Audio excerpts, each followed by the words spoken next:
नमो भगवते वासुदेवाय। ॐ नमो भगवते वासुदेवाय।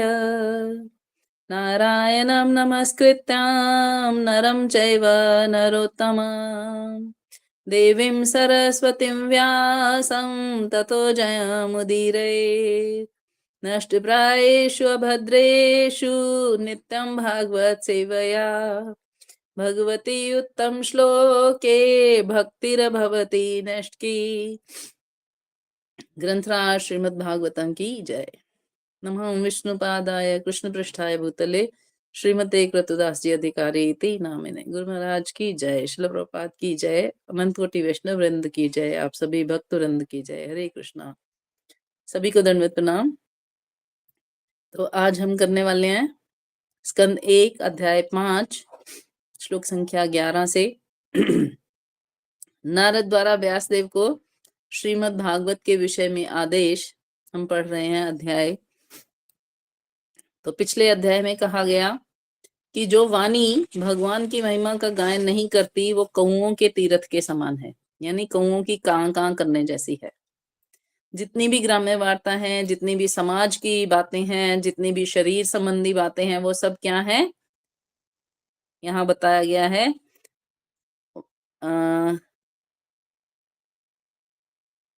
काक कौवे। वायसम तीर्थम, वायसम तीर्थम। वायसम यानी कौवा और तीर्थ यानी उनके रहने का स्थान, उनकी लीला का स्थान। तो अब दूसरी बात कही जा रही है आज के श्लोक में। कहते हैं तत्वाक विसर्ग जनताय विप्लव यस्मिन् प्रति श्लोकम अबध्यवती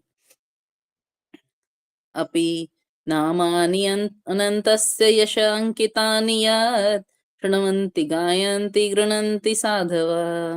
दूसरी ओर एक और जो भौतिक बातें करता है वो कौवे की काऊ काऊ के समान है।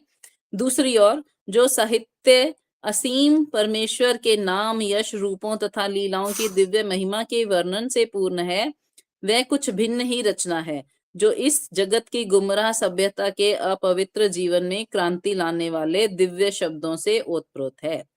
ऐसा दिव्य साहित्य चाहे वह ठीक से ना भी रचा हुआ हो, ऐसे पवित्र मनुष्यों द्वारा सुना, गाया तथा स्वीकार किया जाता है जो नितांत निष्कपट होते हैं। तो यहाँ दो चीजों का कंपैरिजन बताया गया है।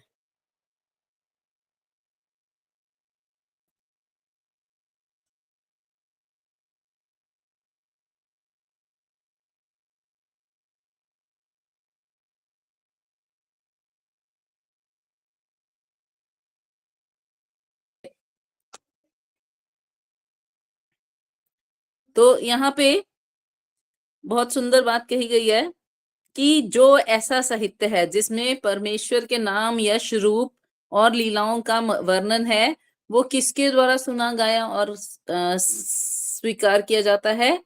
पवित्र मनुष्यों द्वारा। यानी एक तरफ कौवा है, आपको कौवे का संग करना है या आपको पवित्र मनुष्य का संग करना है, वो किस बात पे निर्भर करेगा?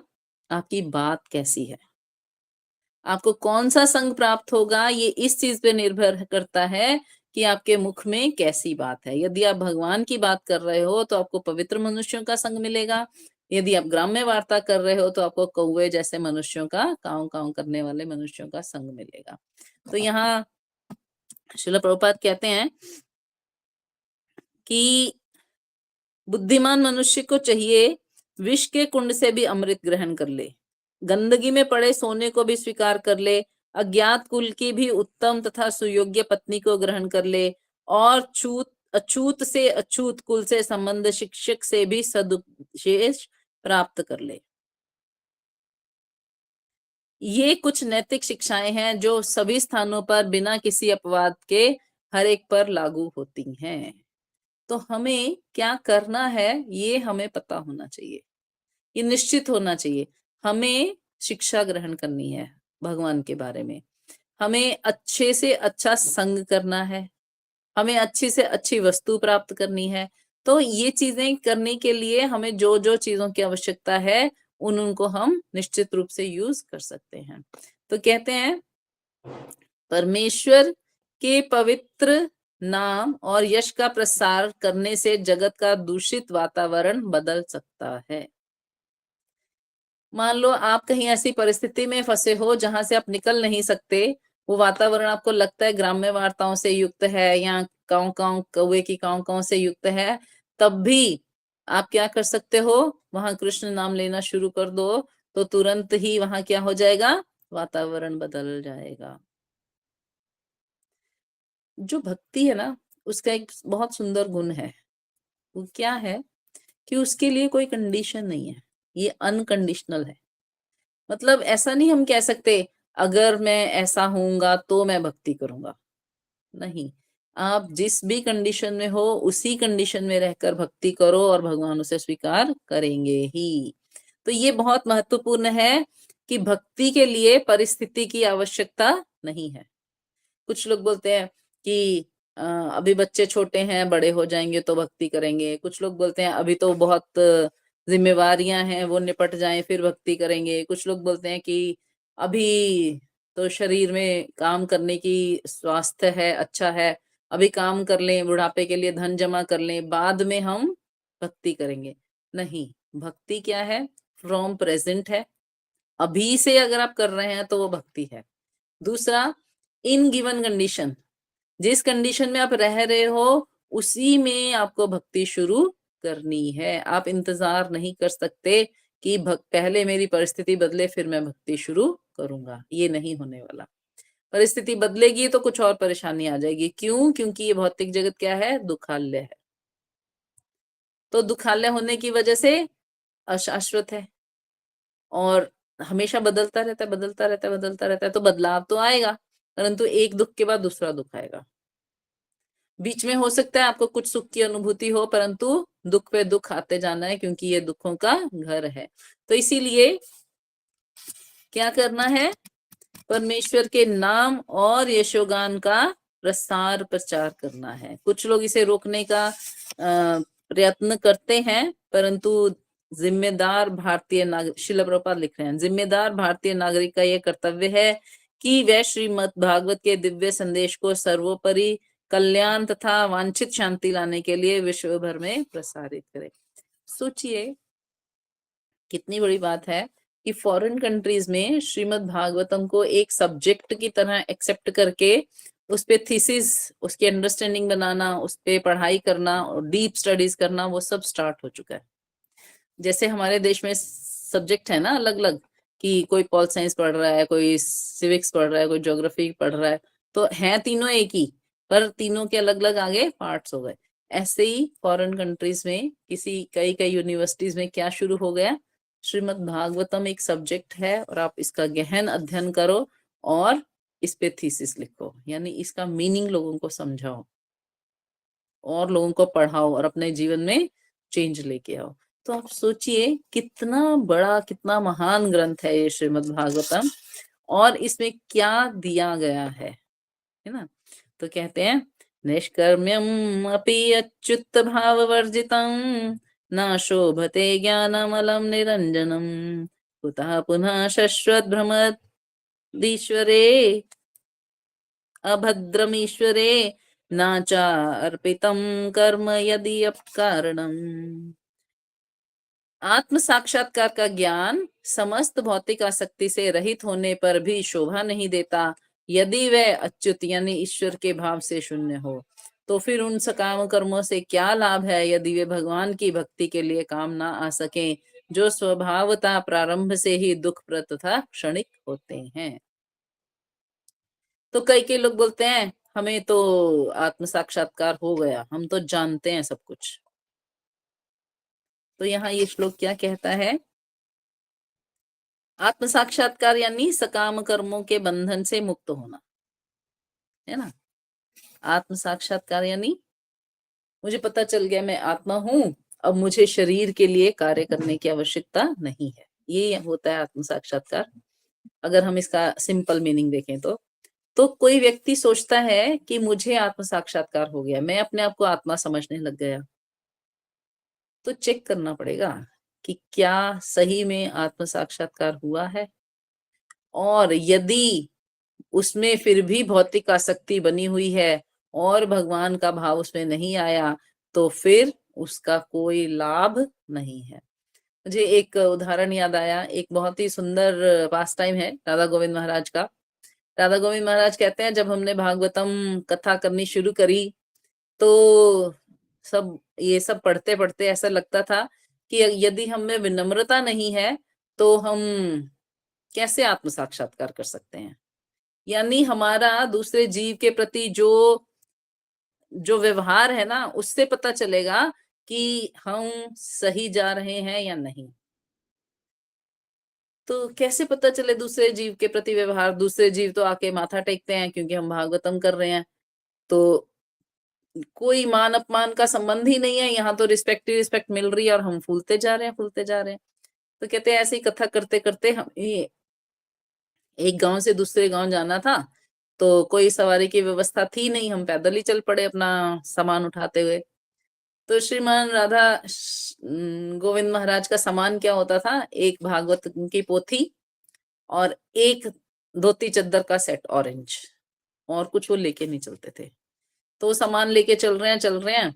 उनके साथ दो चार उनके शिष्य भी थे, वो भी चलने लगे। तो चलते चलते एक खेत में उन्होंने कहा कि तुम मेरा ये सामान पकड़ो, मुझे ना लघु शंका की वो हो रही है, तो मैं यहाँ अपना मूत्र त्याग कर लेता हूँ। तो जैसे ही वो बैठे, तो थोड़ी सी ऐसे छुप के जैसे कोने में बैठे, तो वहां पे एक टीला सा था। तो वो बैठे तो ऊपर से थोड़ा सा पानी गिरा उनके ऊपर। तो उन्होंने देखा कि क्या है, तो देखा एक डॉगी भी वहां पे सुसु कर रहा था जो उनके ऊपर गिर गया। तो अब उन्होंने एकदम से देखा और फिर सर झुका लिया कि वो भी जीव है, उसको भी करने का अधिकार है। जो मैं कर रहा हूं वही तो वो कर रहा है। तो ठीक है, उसको अपना स्थान लगा, मुझे अपना स्थान लगा। हो सकता है मेरा भी जो मूत्र विसर्जन है वो किसी के सर में ऐसे ही पड़ा हो, कोई जीव हो वहां पे, कोई जंतु हो। तो मुझे क्रोध करने का अधिकार नहीं है, बस मुझे अपना शुद्धिकरण करने के लिए स्नान करने की आवश्यकता है। बोलते हैं, उस दिन मुझे पता चला कि मैं दूसरे शरीर में जीव को अनुभव कर सकता हूँ। सोचिए, नहीं तो उनके साथ उनके शिष्य हैं, वो उसको मार के भगाते, ये करते वो करते। नहीं, राधा गोविंद महाराज कहते हैं उस दिन मुझे अनुभव हुआ कि मैं भी एक आत्मा हूँ और दूसरा भी शरीर में एक आत्मा है। तो जब ये अनुभव आने शुरू हो जाएगा, तभी आत्म साक्षात्कार है। यदि लगे कि अरे मेरा शरीर तो उच्च कोटि का पवित्र शरीर और सामने वाले का तो अभी पता नहीं क्या शरीर है, तो फिर सकाम कर्म बने रहेंगे, भौतिक आसक्ति बनी रहेगी, और आप सदैव दुखप्रद और क्षणिक जीवन जीते रहोगे। तो श्रीमद् भागवतम का ये श्लोक हमें सावधान करता है। कई बार भक्ति में आकर हमें लगता है कि अरे हम तो सुधर गए हैं। कई बार भक्ति में आकर हमें लगता है कि हम तो हाई फाई हो गए हैं। परंतु अगर हमारी भक्ति सही होगी तो हम विनम्र होंगे। हमने देखा है महाराज लोगों को, जितना जितना उनकी भक्ति आगे बढ़ती है, वो उतने उतने विनम्र होते जाते हैं, विनम्र होते जाते हैं। इवन जो इस्कॉन के सबसे बड़े महाराज भी थे, जिनको बहुत ही वो माना जाता था, जिनके हजारों हजारों में शिष्य हैं, गोपाल कृष्ण गोस्वामी महाराज से भी मुझे ऐसे दो एक्सपीरियंसेस हुए हैं कि वो कितने विनम्र थे। इतने इतने विनम्र थे, कुछ कहने की हद नहीं है। एक बार मुझे अवसर मिला था रोहिणी मंदिर में, मैं अभी गेट पे खड़ी थी और वो जाने के लिए निकल रहे थे, तो उन्होंने पूछा यहाँ क्यों खड़ी हो। मैं तो उनको देख के घबरा गई कि इतने उच्च गुरु हैं, मैं सिर्फ माथा टेक रही थी। तो उन्होंने आशीर्वाद दिया और फिर पूछा किसकी शिष्य हो, मैंने महाराज का नाम लिया। तो इतना प्रेम से उन्होंने आशीर्वाद दिया, जैसे वो महाराज को फील कर सकते हैं। तो मुझे लगा इनमें कितना प्रेम है, और हम समझ नहीं पा रहे हैं। हम सोचते हैं कि अरे ये कैसे महाराज, वो कैसे महाराज, ये अपने धुन में रहते हैं, या इनके शिष्य इनसे मिलने नहीं देते, या ऐसा होता है वैसा। बट ऐसा हमारा भाव है, सामने वाले का भाव नहीं है। जैसी जैसी भक्ति बढ़ी, वैसे वैसे वो विनम्र होते गए, होते गए, होते गए। परंतु भौतिक लोगों का कार्य क्या है? उनकी विनम्रता का उल्टा फायदा उठाना। हमने देखा महाराज का भी कई लोग बहुत फायदा उठाते हैं, परंतु महाराज कहते हैं कोई बात नहीं, फायदा उठा रहा है ना, उठा ले, मेरा क्या फर्क पड़ रहा है। तो इस तरह से हमें उनकी विनम्रता को उनकी कमजोरी या उनकी हमारा फायदा ऐसे नहीं देखना है ना। हमें ये देखना है कि ये आत्म साक्षात्कार में प्रवीण हो गए हैं, इसीलिए ये इतना सुंदर व्यवहार कर सकते हैं। तो ये सबसे सुंदर बात है। यहाँ भगवत गीता की पुष्टि है, ऐसे सकाम कर्म के फल को भगवान की सेवा में अर्पित कर देना चाहिए, अन्यथा वह भौतिक बंधन का कार्य करता है, कारण बन जाता है। तो जो भी हम कर्म कर रहे हैं, यदि वो भगवत प्रेम के लिए नहीं है, तो फिर वो हमारे बंधन का कारण नहीं। चाहे वो अच्छा है, चाहे वो बुरा है। अच्छा होगा तब भी बंधन का कारण है, बुरा होगा तब भी बंधन का कारण है। सकाम कर्म मीन्स बंधन, सकाम तो सबंधन, है ना। तो इसलिए घोर कष्ट का कारण बन जाता है ऐसा कर्म। तो इसके आगे कहते हैं, अथो महाभागा भवान अमोघ दृक शुचिश्रवा सत्यरतो धृतवृतः उरुक्रमस्य अखिल बंध मुक्तये समाधिना अनुस्मर तत्व विचेष्टितम। हे व्यासदेव, तुम्हारी दृष्टि सभी तरह से पूर्ण है, तुम्हारी उत्तम ख्याति निष्कलुष है, तुम अपने व्रत में दृढ़ हो और सत्य में स्थित हो, अतएव तुम समस्त लोगों को भौतिक बंधन से मुक्ति दिलाने के लिए भगवान की लीलाओं के विषय में समाधि के द्वारा चिंतन कर सकते हो। तो ये बात नारद जी कह रहे हैं व्यासदेव को, क्या कि मैं जानता हूं ये चीज तुम में नहीं है, सकाम कर्म तुम में नहीं है, आत्म साक्षात्कार तुमने किया हुआ है, भौतिक आसक्ति नहीं है, तुम भगवान के भाव से ओतप्रोत हो, है ना। ये जो पिछला श्लोक हमने किया, हम अपने भाव से देखेंगे तो हमें डिफरेंट दिखाई देगा, परंतु नारद जी के भाव से देखेंगे कि वो व्यासदेव को ये कह रहे हैं, तो डिफरेंट भाव से दिखाई देगा। इसीलिए इस श्लोक के एंड में क्या है, क्वेश्चन मार्क है कि नारद जी क्या कहना चाहते हैं। क्योंकि ये भागवतम केवल व्यासदेव के लिए तो नहीं है, एक व्यक्ति के लिए तो नहीं है, तो हर व्यक्ति अपने अनुसार इस भागवतम को समझने का प्रयास कर सकता है ना। तो यहाँ नारद जी कह रहे हैं, हे व्यासदेव, ये वाला श्लोक व्यासदेव के लिए है, तुम्हारी दृष्टि सभी तरह से पूर्ण है। तो पूर्ण कौन होता है, जिसका संबंध भगवान से होता है। ओम पूर्णमिदम, है ना। तो बहुत सुंदर श्लोक है ईशोपनिषद का कि यदि आपको पूर्ण होना है तो आपका संबंध किससे होना चाहिए, पूर्ण यानी भगवान से होना चाहिए। तो यहाँ पे कहा गया तुम पूर्ण हो, तुम क्या हो, सिद्ध हो, सिद्ध दृष्टा, अमोघ दृका यानी सिद्ध दृष्टि हो। तुम्हारी ख्याति क्या है, प्रसिद्ध हो, तुम पवित्र हो, है ना, अपने व्रत में दृढ़ हो और सत्य में स्थित हो। तो ये जो गुण है ना, ये साधारण गुण नहीं है। तो तुम क्या कर सकते हो, तुम क्योंकि असाधारण हो तो तुम असाधारण कार्य कर सकते हो। तो क्या कर सकते हो, तुम ऐसा कर सकते हो कि तुम ऐसा साहित्य रचो जो ना केवल आकर्षक हो, परंतु सभी प्रकार के बंधनों से मुक्ति दिलाने वाला हो। देखो, अगर कोई साहित्य आकर्षक नहीं होगा ना, तो लोग उसको पढ़ नहीं पाएंगे, यानी उसमें कई चीजों का होना आवश्यक है। कुछ छोटे छोटे सरप्राइजेस होना आवश्यक है, कुछ छोटे छोटे रस होना आवश्यक है, कुछ लीलाएं कथाएं ऐसी होनी चाहिए जिनसे लोगों का इंटरेस्ट बना रहे। तो नारद जी क्या कहते हैं, तुम क्या करो, भगवान की लीलाओं के विषय में समाधि में चिंतन करो और उन लीलाओं के माध्यम से लोगों को मुक्ति का मार्ग बताओ। उन लीलाओं के माध्यम से लोगों को मुक्ति का मार्ग बताओ। तो यहाँ बहुत सुंदर बात कही गई है। श्रील प्रभुपाद कहते हैं, भागवत के वर्णन इतने सूक्ष्म तथा सही होते हैं कि इस महान साहित्य में 5000 पूर्व भी जो भविष्यवाणी की गई थी वह अब सही उतर रही है। अतएव लेखक की दृष्टि भूत वर्तमान भविष्य को पहचानती है। तो व्यासदेव जो लेखक हैं, वो भूत भविष्य और वर्तमान जानते थे, तो वो कर सकते थे लीलाओं का वर्णन, समाधि में चिंतन, इसीलिए उनको ये आज्ञा दी गई। तो कहते हैं, ततो अन्यथा किंचन यत विविक्षतः पृथक दृश्य तत्कृत रूप नाम भी ना कहर्चे क्वापि च दुस्थिता मति लभेत वाताहत नोइव आस्पदम।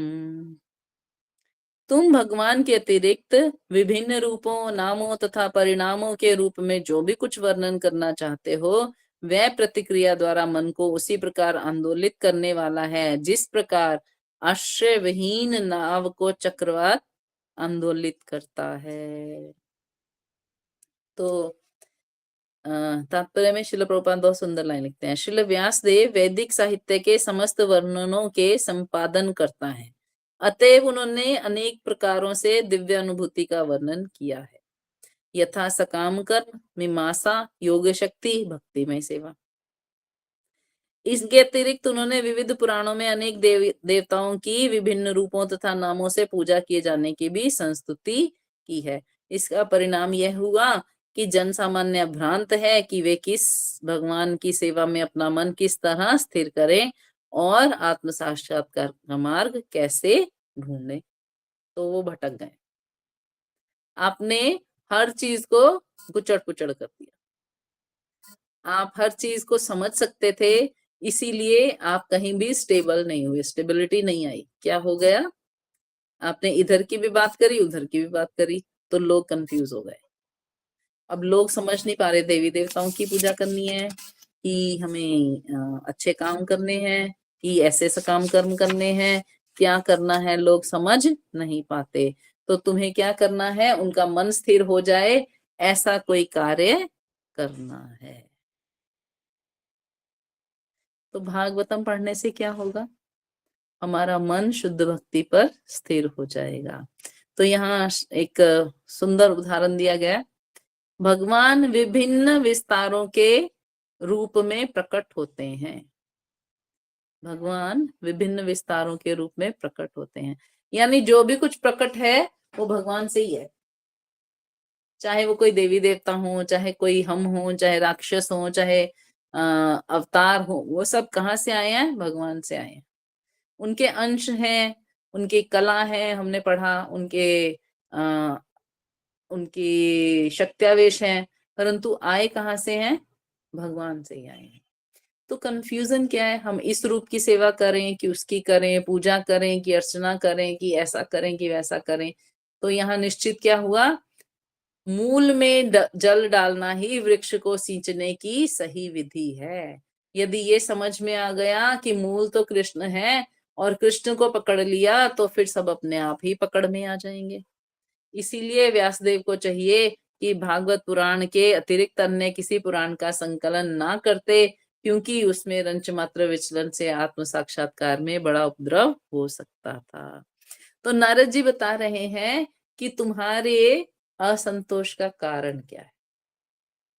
तो ज्यादातर दो कारण होते हैं। एक, जो हमने किया वो कहीं गलत तो नहीं हो गया, और दूसरा, हम आगे और क्या करें जो सही सही लोगों को गाइडेंस दे। तो नारद जी ने दोनों कारण बताए। एक, तुमने सारा कुछ मिक्स मैच कर दिया तो लोग भ्रांत हो गए, और दूसरा, अब तुम्हें क्या करना है? शुद्ध भक्ति के बारे में लिखना है, भागवतम लिखना है। केवल भागवतम लिखने से ही कलयुग की जनता का कल्याण हो जाता। बाकी 18 पुराण, 17 पुराण जो तुमने लिखे ना, उनसे क्या हो गई? जनता भ्रांत हो गई, भ्रम में पड़ गई, है ना। तो कहते हैं, बहुदेवतावादी का विचलित मन उद्देश्य के स्थिर न होने के कारण कभी कभी भी आत्म साक्षात्कार की पूर्णता को प्राप्त नहीं कर पाता। बहुत इंपॉर्टेंट वर्स है, बहुदेवतावादी। मैंने एक बार गुरु महाराज को देखा, हम किसी के टेम्पल में गए थे दर्शन करने, किसी के घर में। तो उन्होंने ना कृष्ण की ही बहुत सारी पिक्चर्स लगा रखी थी अपने टेम्पल में। जैसे गोविंद देव की भी लगा रखी है, गोपीनाथ की भी लगा रखी है, इनकी उनकी सारी बहुत सारी पिक्चर्स, किसी किसी लीलाओं की पिक्चर्स, किसी किसी कुछ की। गुरु महाराज ने कहा, इतनी पिक्चर्स क्यों जब तुम्हारे पास विग्रह है? तुम किसी पे अपना मन केंद्रित ही नहीं कर पाओगे। मंदिर में केवल एक भगवान रखो जो सामने दिखाई दे। पिक्चर्स इधर उधर लगाओ, पिक्चर्स सामने नहीं लगाना। यानी मंदिर में हम क्या करते हैं? पीछे फोटो रख रख के और आगे भगवान को विराजमान कर देते हैं। तो हमारा मन क्या होगा? कभी इधर जाएगा, कभी उधर जाएगा, कभी कृष्ण की इस लीला में, कभी उस लीला में। तो किसी भी लीला का चिंतन हमारा मन नहीं कर पाएगा। हैं तो कृष्ण ही, परंतु मन इतना बदमाश है कि वो इधर से उधर, उधर से उधर भागता रहेगा। तो बहुदेवतावादी व्यक्ति जो है, उसका मन विचलित रहता है और वो कभी भी आत्म साक्षात्कार के लक्ष्य को प्राप्त नहीं कर पाता।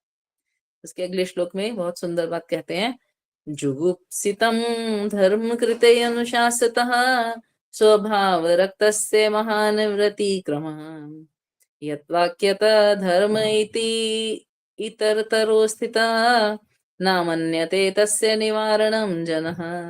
सामान्य लोगों में भोग करने की स्वाभाविक प्रवृत्ति होती है और तुमने धर्म के नाम पर उन्हें वैसा करते रहने के लिए प्रोत्साहित किया है।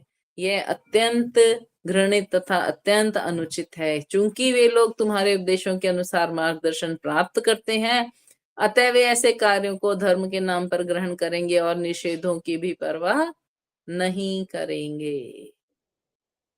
तो विधि और निषेध दो चीजें होती हैं, है ना। विधि क्या है, जो बताया गया वो विधि है, और निषेध क्या है, जो करने के लिए मना किया गया वो निषेध है। परंतु अब तुमने क्या करा, सब कुछ मिक्स मैच कर दिया, तो लोग क्या करेंगे, मन माना चुन लेंगे और उसे विधि कहेंगे, और जो करने का मन नहीं करेगा उसे निषेध कह देंगे, क्योंकि तुमने सारा कुछ मिक्स कर दिया। देखो लोग करते हैं ना अपने आप। मैं एक माता जी से मिली थी, वो नवरात्रों का व्रत रखती थी, तो एक टाइम अन्न खा के रखती थी। तो मैंने उनसे पूछा, मैंने कहा नवरात्रे तो आज तक मैंने कभी नहीं सुने कि अन्न खा सकते हैं, तो फिर व्रत कैसे हुआ? बोलती है हमारे घर में तो यही परंपरा है। तो मैंने उनको बोला, मैंने कहा ये तो गलत है, पर ऐसा नहीं करना चाहिए। नवरात्र का व्रत मतलब फलाहार, यानी अन्न का त्याग 7 दिन के लिए, है ना। तो नहीं मानी। फिर उसके बाद उन्होंने ना मेरा बायकॉट कर दिया कि ये अपने आप को बड़ा कुछ वो समझती हैं, तो मैं इनसे बात ही नहीं करूंगी। तो कालांतर में मेरे पास भी इतना समय नहीं रहता कि मैं उनको मनाने जाती या कुछ है। तो लगभग 12 या 13 साल बाद वो मुझे मिली, अभी पिछले दिनों। तो वो प्रणाम कर रही थी, तो मैंने बोला ये इनको क्या हो गया भाई? फिर, भाभी मेरे से गलती हो गई, मेरे को अब समझ में आया, मैं इस्कॉन गई, मैंने देखा, पहले मुझे लगता था आप इस्कॉन के चक्कर में फंस गए हो। अब जब मैंने जाके वहां थोड़ा पढ़ना शुरू किया, थोड़ा समझना शुरू किया, तो मुझे लगा आप ठीक बात समझा रहे थे।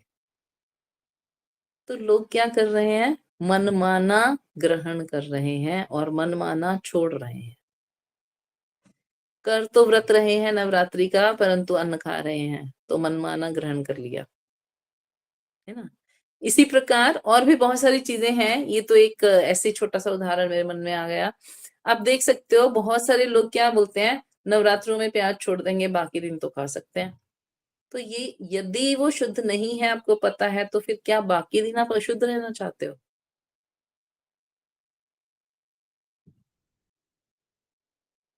कई लोग बोलते हैं कि आ, बस वो 9 दिन माता के होते हैं ना, तो बाकी दिन किसके होते हैं? बाकी दिनों में माता क्या कंट्रोल नहीं करती, कार्य नहीं करती, भगवान की सेवा नहीं करती? सब कुछ तो हो रहा है बाकी दिनों में भी। तो फिर ये तो बहुत भारी गड़बड़ है। हमने अपने मन से ही कुछ स्वीकार कर लिया और अपने मन से ही कुछ छोड़ दिया, तो फिर ये क्या हो गया, मनमाना हो गया। ये क्यों हो रहा है मनमाना? तो नारद जी कह रहे हैं इसलिए हो रहा है क्योंकि आपने पुराणों में जो चीजें थी उनको मिक्स कर दिया है। तो एक ऐसा पुराण बताओ जिसमें केवल शुद्ध भक्ति हो और जिसको करके व्यक्ति वापस निकल जाए, है ना। तो ये बहुत सुंदर अ, श्लोक है। श्रील प्रभुपाद इसके लास्ट पैराग्राफ में बहुत सुंदर बात लिखते हैं, किसी विशेष रोग से पीड़ित मरीज पराया उसके लिए वर्जित की गई वस्तु को खाने के लिए ललचाता है,